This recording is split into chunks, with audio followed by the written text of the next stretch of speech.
And I'll take my Electrocom back. It's that Spider-Man. It's really him.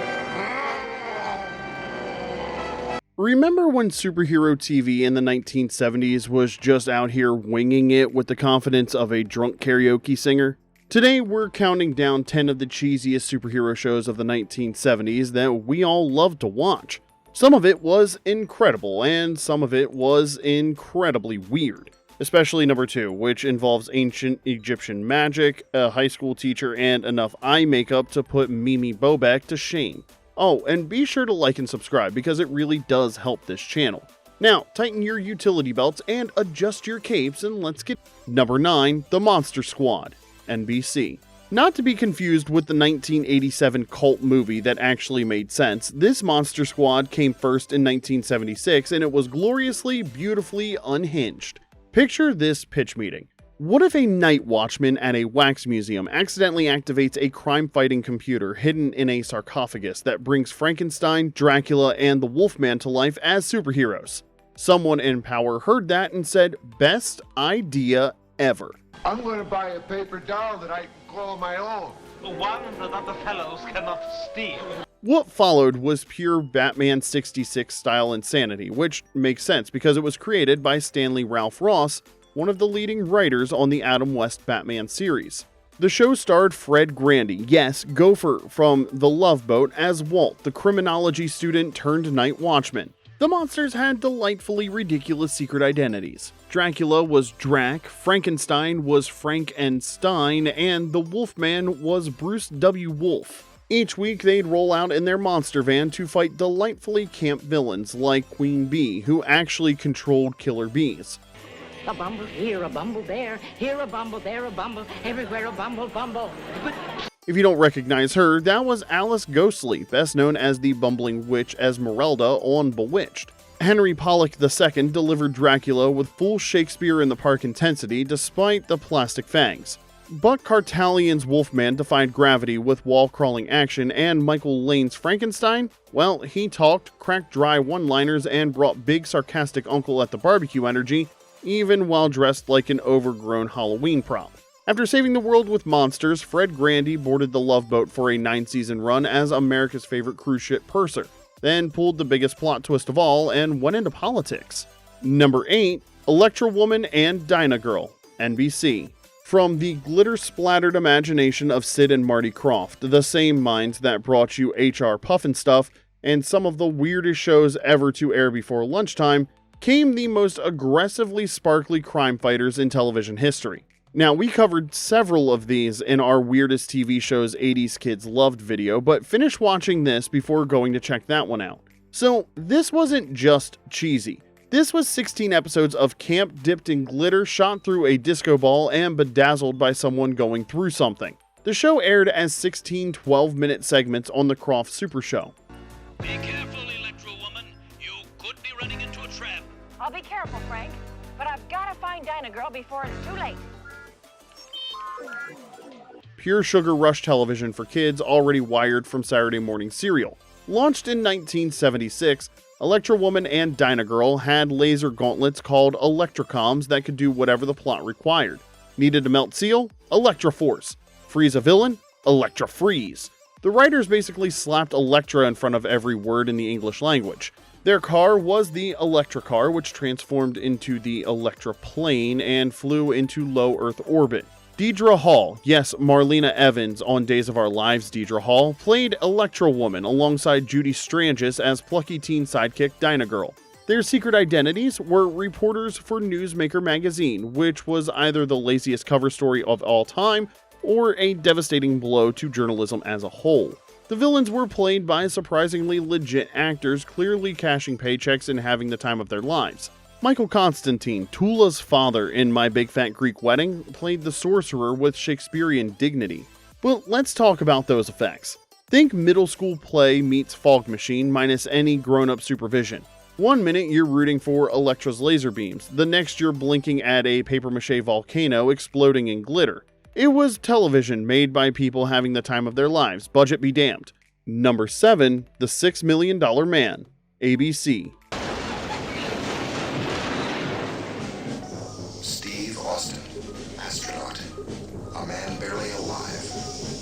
With that unforgettable line in 1974, Lee Majors became the first cyborg superhero on network TV and accidentally launched a merchandising empire that beat George Lucas to the toy aisle by a solid 3 years. After the not-so-stone-cold Steve Austin's fictional crash, the government spends $6 million, roughly what Marvel now spends on catering, to rebuild him with bionic legs, a bionic arm, and a zoom lens eyeball, no beer in sight. Sorry, Stone Cold. Suddenly, he could run in slow motion while sci-fi sound effects went na-na-na-na-na-na-na-na-na-na. That sound, it was reportedly created using guitar feedback and a mechanical wrench, which honestly kind of makes it cooler. Lee Majors played Steve with the stoic intensity of a cowboy pondering life over beef jerky. He fought spies, robots, aliens, and even a bionic Bigfoot, although that didn't end well for Sasquatch.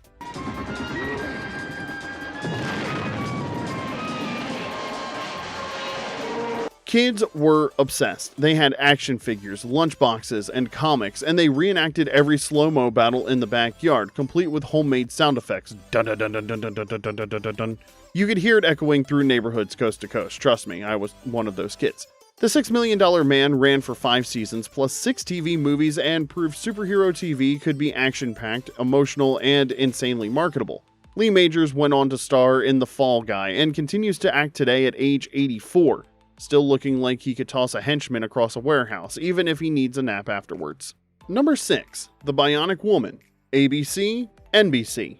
A spin-off that somehow became more beloved than the original. It's almost like a cover song being better than the hit. It's rare, but when it happens, it's magic. Lindsay Wagner starred as Jamie Summers, a former tennis pro turned teacher who gets bionic enhancement after a skydiving accident. But here's the twist that made TV history.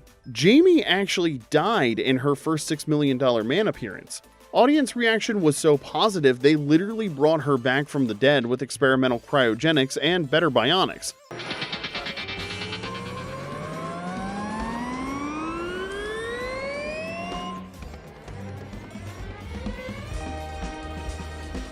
It was resurrection by popular demand. There was a catch though. Jamie had retrograde amnesia and couldn't remember her relationship with not-so-stone-cold Steve Austin. Any attempt to remember caused severe pain, so Steve stepped aside. It was brilliant storytelling disguised as soap opera nonsense, and it gave the character independence from her male counterpart. Jamie could hear conversations from blocks away, run over 60 miles per hour, and bend steel with one arm.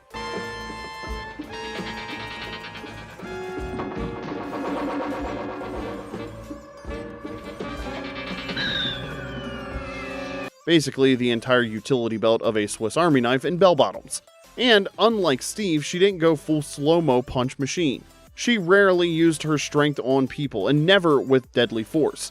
Instead, she outsmarted villains, disguised herself as everything from nuns to wrestlers, and proved that versatility might be the best superpower of all. Oh, and guess who lumbered over from the original series? Yeah, Bionic Bigfoot made a return appearance here too, because apparently even Bigfoot had a recurring guest star clause in his contract. The Sasquatch and I are going back up to California. After 2 hit seasons on ABC, network boss Fred Silverman reportedly canceled the show. Not because of ratings, but because the audience wasn't what advertisers wanted.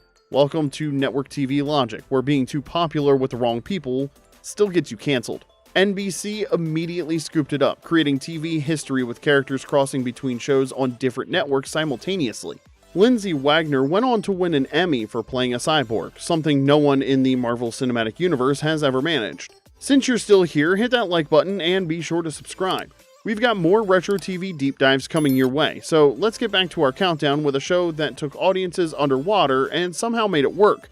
Number 5, Man from Atlantis. Patrick Duffy, before he was Bobby Ewing, and before we spent a season wondering if his death was just a dream, played Mark Harris, the last survivor of Atlantis and possibly the most melodramatic swimmer in television history. He had webbed hands that looked like community college special effects, underwater vision, and the ability to swim like a dolphin having an existential crisis. His swimming style was described as an underwater butterfly stroke. Sure. Was it superhero? Sci-fi? Aquaman without licensing fees? The answer was a resounding, yeah, sure, why not? Here's something wild though. Duffy actually held water in his nose and mouth while filming underwater scenes to prevent air bubbles. This was method acting taken to levels that would make modern stunt coordinators call their lawyers.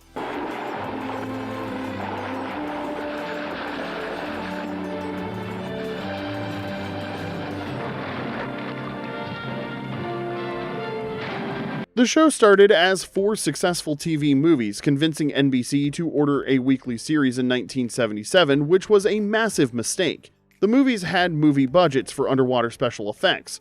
The series had TV budgets, meaning less underwater magic and more Duffy standing around in wetsuits looking contemplative. The weekly series completely abandoned scientific plausibility. Mark somehow would swim through ocean portals leading to other dimensions. There was no explanation for how these worlds existed via ocean because who needs logic when you have portals, but whatever.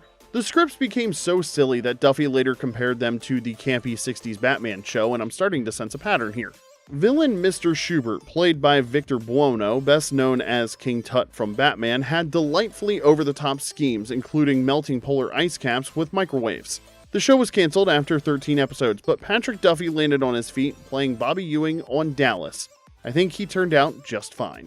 Number 4, Spider-Man, CBS. You know him, you love him, but this version, most of us forget him, and CBS probably filed it under "Let's never speak of this again." In 1977, The Amazing Spider-Man swung onto TV with Nicholas Hammond as Peter Parker, and yes, he talked, but this wasn't the wisecracking, flip-kicking Spidey we know today.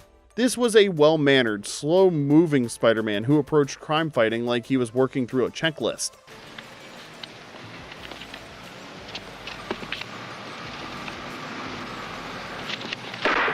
The webbing looked like packing string, his wall crawling was stiffer than a department store mannequin, and his spider sense, well, let's just say he walked into more obvious traps than a Scooby-Doo villain.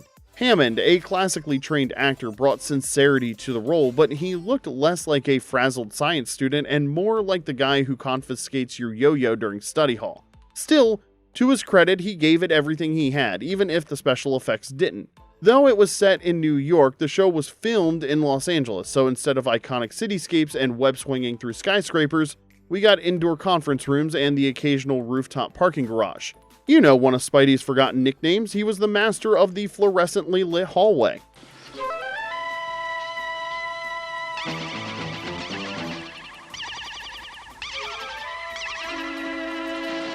Here's the twist of it all though. The pilot was a hit. It pulled a 17.8 rating, CBS's highest that year. But the network freaked out when the all-important 18 to 49 demographic didn't respond, so they aired episodes sporadically and eventually buried it under a pile of cop dramas and rural sitcoms. To be fair, the show wasn't without ambition. It introduced spider tracers decades before the movies did, but instead of Doc Ock, Green Goblin, or even a mildly deranged lizard man, Peter faced off against corrupt businessmen and white-collar crooks. It was less superhero throwdown, more corporate sting operation with webs. This version of Spider-Man never got a proper finale, it just stopped. But if you ever have wondered what it would look like to see Spider-Man track down a tax evader in slow motion while avoiding cardboard boxes, this show has you covered. Number 3, Shazam, CBS. This show asked an important question. What if a teenager could transform into a grown man in red tights by shouting one word, and what if that was somehow completely wholesome? Welcome to Shazam, where Billy Batson travels the country in an RV with a mysterious mentor solving problems with good advice and impressive cape work. The show premiered in 1974 and ran for 3 seasons. Every episode followed the same formula. Billy encounters a moral dilemma, transforms into Captain Marvel by shouting Shazam with ice cream discovery enthusiasm,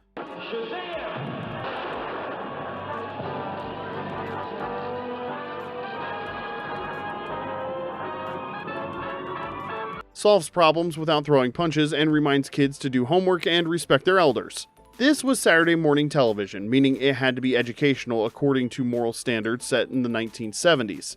Captain Marvel didn't fight supervillains. He fought societal problems like peer pressure, lying, and racism. He was less superhero, more super guidance counselor with flight and rock-punching abilities. Michael Gray played Billy with earnest charm that made you believe a kid could handle godlike powers without corruption.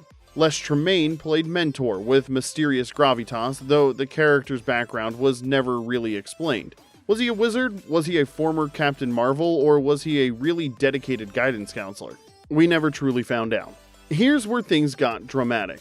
Jackson Bostwick played the first Captain Marvel until injury during a stunt led to replacement by John Davey, creating TV's first superhero recast controversy. Producers initially claimed Bostwick was fired for asking for more money, leading to legal battles lasting longer than the show's actual run. Each episode ended with moral lessons delivered with public service announcement sincerity, covering everything from school attendance to respecting differences. Captain Marvel would look directly at cameras and explain why lying was bad. Not very subtle, but it was effective. Two heads are often better than one. See you next week. The show proved superhero television didn't need violence or special effects to work, just heart, good intentions, and absolute conviction that a teenager in a motorhome could improve the world one moral lesson at a time. As for where the cast ended up, Michael Gray still makes Comic-Con appearances and had a cameo in Shazam: Fury of the Gods. You're the best, Captain Marvel. Jackson Bostwick continued acting into the 2000s and remains active at fan events. John Davey retired from acting in the early 1980s and has largely remained out of the public eye, though he occasionally appears at conventions celebrating classic TV. Number 2, The Secrets of Isis, CBS. The Secrets of Isis was a crossover standalone hit and a masterclass in making ancient Egyptian mythology work in 1970s California. High school science teacher Andrea Thomas discovers a magical amulet in Egypt that lets her channel goddess Isis powers. Because apparently in the 1970s, archaeological ethics were suggestions and finding magical artifacts meant keeping them to become a superhero. Here's the groundbreaking part. This was network television's first live-action superheroine, debuting September 6, 1975, before the Bionic Woman even existed. Isis was breaking ground while wearing fabulous eye makeup and dealing with teenage drama. Joanna Cameron played Andrea, who was in turn Isis, with earnest authority that made you believe a high school teacher could control wind, stop time, and wear glittery capes without students asking awkward questions about power sources. Oh, mighty Isis.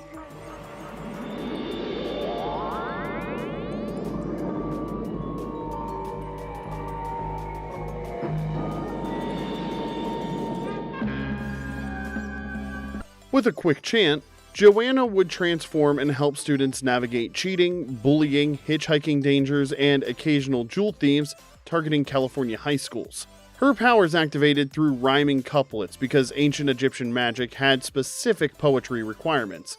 When she needed to fly, Oh, zephyr winds which blow on high, lift me now so I can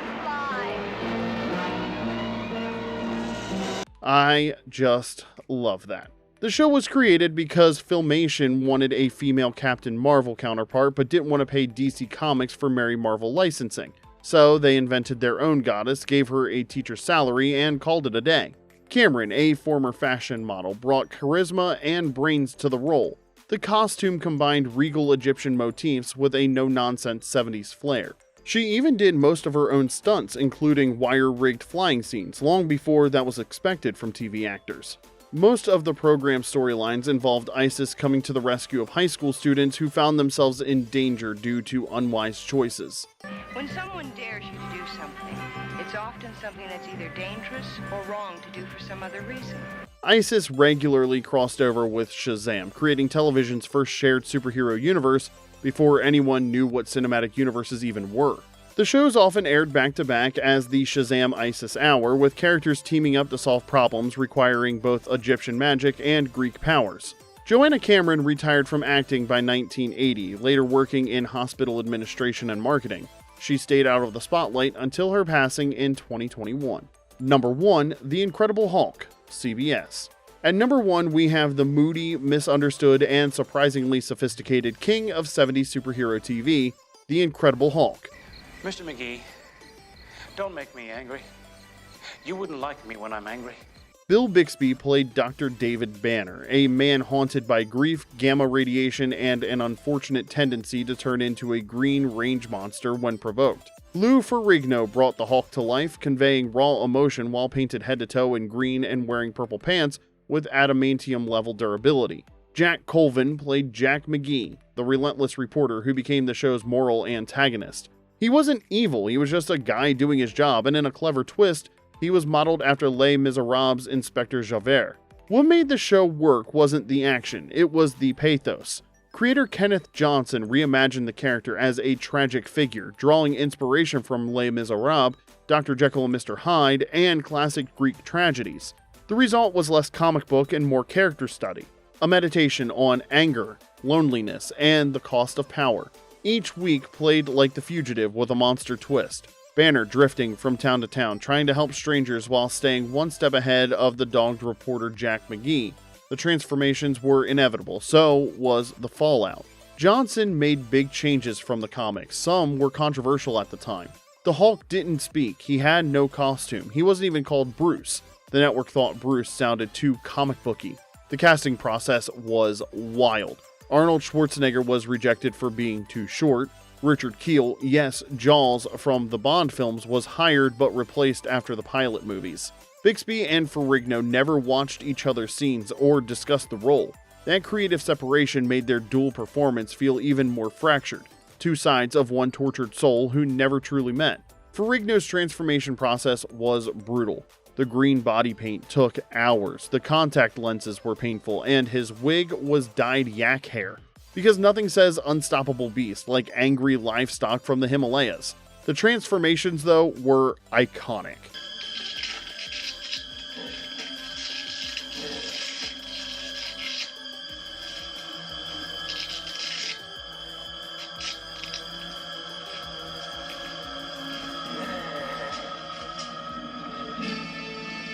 The stories often tackled serious real-world issues, abuse, corruption, bigotry, long before it was common for superhero TV to go there. The Hulk might smash, but Banner always had to live with the aftermath. The legacy is that the show ran 5 seasons from 1977 to 1981 and inspired 3 follow-up TV movies in the late 80s and early 90s, one of which introduced live-action versions of Thor and Daredevil years before the MCU. The 2008 Incredible Hulk film paid direct homage to the series, and She-Hulk recreated the show's opening credits in a loving tribute. Oh, and that sad piano music? It's still the ultimate walk-away theme, a haunting reminder that sometimes the strongest hero is the one who chooses to walk alone.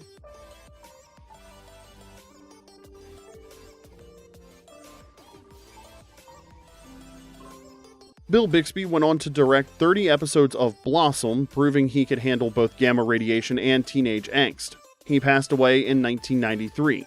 Jack Colvin kept acting through the 80s and 90s, including an appearance in Child's Play before his death in 2005. Lou Ferrigno still appears at fan conventions, voiced the Hulk in the 2008 film, became a motivational speaker and fitness trainer, and even worked in law enforcement as a reserve deputy.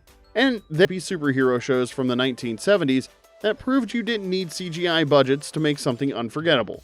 Which ones did you watch and which ones did we miss? Let us know in the comments section below, and don't forget to like and subscribe for more retro TV magic every single week.